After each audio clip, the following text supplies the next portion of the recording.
Jason didn't believe in ghosts, curses, or anything supernatural. He was a man of logic, a self-proclaimed skeptic. So when his coworker dared him to spend a night at the abandoned Clearwater Asylum, he agreed without hesitation. "Piece of cake," he'd said with a smirk. The asylum had been the centerpiece of local urban legends for decades. Stories of strange noises, shadowy figures, and missing persons. But Jason wasn't fazed. To him, it was just an old, crumbling building with creaky floors and overactive imaginations. Armed with a flashlight, a sleeping bag, and a backpack filled with snacks, Jason arrived at the asylum just before dusk. The building loomed in the fading light, its broken windows like dark, empty eyes. The front door was slightly ajar, swinging gently in the wind. Jason pushed it open, the hinges letting out a groan that echoed through the silent halls. "Spooky," he muttered sarcastically, stepping inside. The air was stale, heavy with the scent of mildew and something faintly metallic. The main hall stretched out in front of him, lined with rusted wheelchairs and peeling paint. He set up his sleeping bag in what had once been the common area, a large, cavernous room with a shattered skylight. The light was fading quickly, and the shadows in the corners of the room seemed to stretch and grow.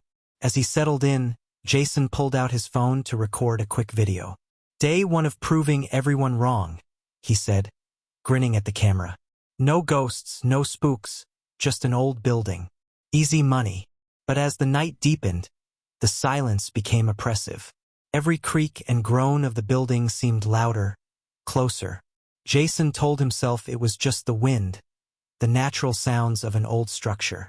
But then he heard it, a faint, rhythmic tapping coming from down the hall. He froze, his flashlight trembling in his hand. "Rats," he said aloud, his voice echoing off the walls. "Probably just rats."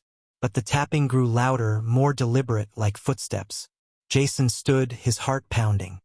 He shone his flashlight toward the source of the noise, but the beam barely pierced the darkness. The tapping stopped, and for a moment, there was silence. Then, a voice. Soft, distant, and almost childlike.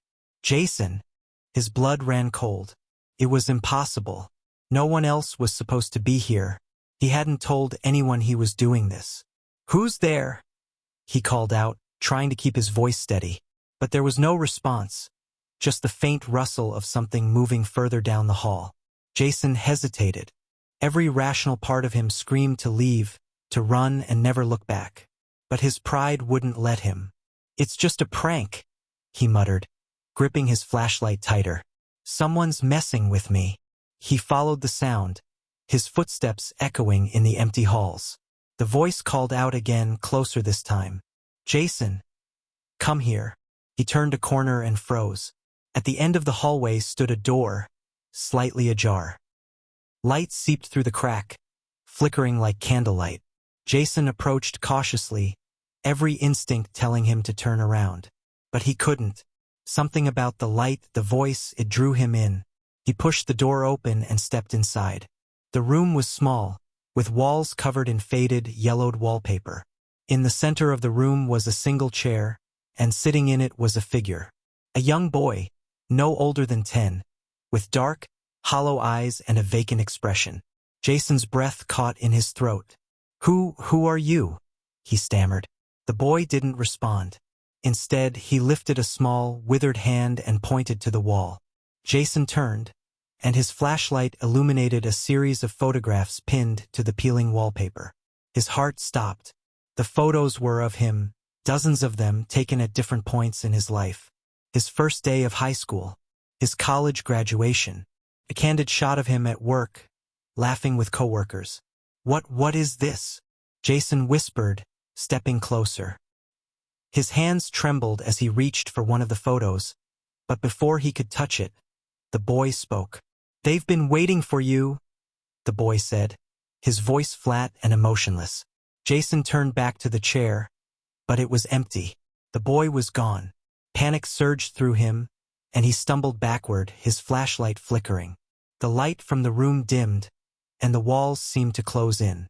The photographs began to ripple, the faces in them twisting and contorting. A new sound filled the room, a low, guttural hum, like a distant chant. Jason turned to run, but the door slammed shut. He pounded on it, shouting for help, but his voice was swallowed by the noise.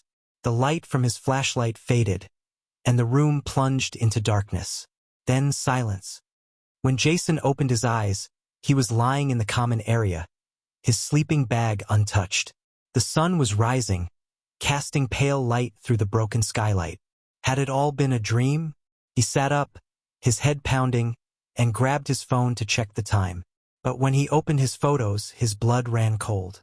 The last photo was of him, taken from behind, standing in front of the door at the end of the hall. He stared at it, his hands shaking. And then he noticed something else. In the corner of the photo, barely visible in the shadows, was the boy smiling. Jason never told anyone what happened that night. But every time he closes his eyes, he hears the boy's voice, soft and distant, whispering his name. Thanks for stepping into the unknown with us. If this story gave you chills, hit that like button, drop a comment with your favorite twist, and don't forget to subscribe, because the best stories always have another chapter waiting. See you in the shadows.